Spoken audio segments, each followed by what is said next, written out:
welcome to the 9th edition of Goa Arts and Literature Festival. And today we have with us Mr. Salil Tripathi, who is a journalist and has been a foreign correspondent in Singapore. We welcome you, sir. Thank you so much, Priyanshu. Sir, you're currently the chairman of Writers in Prison Committee. So could you tell us something more about this international organization? Yeah, so this is the organization called PEN, P-E-N, which will turn 100 in the year 2021. So it's one of the oldest human rights organizations in the world, and it works for freedom of expression. Basically, it works for freedom to read and freedom to write. So if I want to write something, I should be free to do so. If you want to read something, you should be free to do so. Nobody should stop you from doing that, and it's something that the organization has been working on. It has 4 major committees. One of them is a committee called Writers in Prison Committee, and what we do at the committee is to try to get people out of jail who are there because essentially what they have written, and they have not advocated violence. In that case, you know, they are fit cases of, regardless of their views, you know, we would support them. And I was elected in 2015 and for 3 years, and this year I was re-elected, but there is a term limit, so this is my final term. Okay, so considering the current scenario of writers in our country, do you think they have enough freedom to express their views through writing? So I think the problem in India today is that it's not just the writers whether they have freedom or not, but anybody whether they have freedom or not. Okay. Because the laws that restrict freedom, the way they are conceived in India, apply to everybody. It's not just only about journalists and writers. There was a very fine investigation recently about people who just share news on Twitter or on Facebook or make a post about something, and they have been arrested for 30 days and 40 days at a time. And these are not writers, but their freedoms are being impinged. And the same environment also affects writers and journalists. So yes, there are old laws going back to 1860s which prevent people from writing anything that anybody gets offended by over religious grounds or communal hatred or something, and there are all kinds of other restrictions which make it very hard for people to be fully free, and a lot of people are being sued for that reason, and often not by the government. So in a way, yes, on paper there is a lot of freedom, but the reality is not very nice. So what are the changes that can be brought about to improve this situation? So there are a couple of things that can be done. That if you look at the law on which this argument is based, it goes back to 1860. Now in 1860 the British ruled India, and the British was a colonial power. So they had framed rules for India as a subject nation, not as citizens of a free country. So there are rules to protect communities, keep them apart from one another, and the way they have been structured are written as though there is government which knows everything and the people don't. So those aspects of the law, in particular there is a section 153A of the Indian Penal Code. The other is 295A also of the Indian Penal Code, and there are restrictions under Article 19 sub-clauses of the Constitution.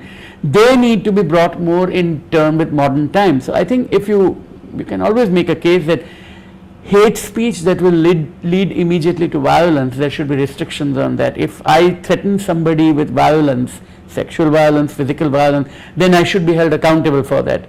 But otherwise, free opinion saying that I don't like the Prime Minister or I don't like Mr. Rahul Gandhi, okay, that should be free. People should be able to say that. And I think what you have a situation where people are being restricted in saying that, and one of the reasons is that the law is there, and the second, it's not just the government that sues you, but anybody. If in this conversation, if I say something that one of the viewers doesn't like, they can sue you or me. And I think they have the right to make a complaint, but you know, then the judges and the police have to decide. If it's worthless, don't go. What happens is that a lot of times these cases do get admitted to the court, and it becomes a very long process which acts as a chilling effect, and people don't say what they want to say. Okay, so you're currently working on a book on Gujaratis. So could you tell us something more about it? Sure. This is a book about Gujaratis. I'm a Gujarati, although my surname is from UP and my first name is from Bengal, but I'm a Gujarati. That's the beauty of India, right? That you could be from anywhere and be anything. But so I'm writing a book about who we are as Gujarati, who we are as a people. So I'm going to write about but the good parts, you know, such as being very friendly, being very generous. You sit with a Gujarati on a train and they'll give you thepla and chundo and khakra to eat. And the bad part of it, that you know, if you're a meat eater and if they have a building, they will say, no, you can't live with us, or you have to stop eating meat or cooking meat. So there are good and bad to every facet of Gujaratis, which are not considerate and not kind. Gujaratis are non-violent because of Mahatma Gandhi, but then also there has been a history of violence in Gujarat. Riots have been frequent till 2000, not just 2002, even after that in 2006 there were riots in Gujarat. Okay. There were violence against the Dalits in Una, which was only about a year and a half ago. So violence against the other is a part of it. So something is very strange about the community, and I want to understand why. So I'm writing a book which is going to look at the community in all its aspects. So as a journalist, what message would you like to give to the budding journalists? I think be curious. Try to get to the truth. I won't say be truthful. That sounds like, what parents and teachers tell you, that, try, be truthful. That's very nice as an ideal. But I think try to be truthful, try to get to the story, try to hear all sides of the story. There aren't only two sides of the story, there are 3, 4, 5 sides of the story. And try to uncover each aspect of it and be faithful to the facts and go as far as the evidence takes you. If you're a reporter, don't go beyond what you know. Don't make conjectures and leave that for the opinion page writers. I write a lot of columns. There I can say that, the Prime Minister was wrong in doing this, or the opposition leader was stupid when he said this. I mean, that's fine. But as a reporter, you should not be doing that. You should be actually trying to find out what actually happened. So I think those are the kind of things. And read foreign journals, foreign newspapers, Indian newspapers, and try to learn the best craft here. So sir, how has your experience been so far at GALF? It's been fantastic. I think one of the most important things in festivals like this is the interaction with the audiences.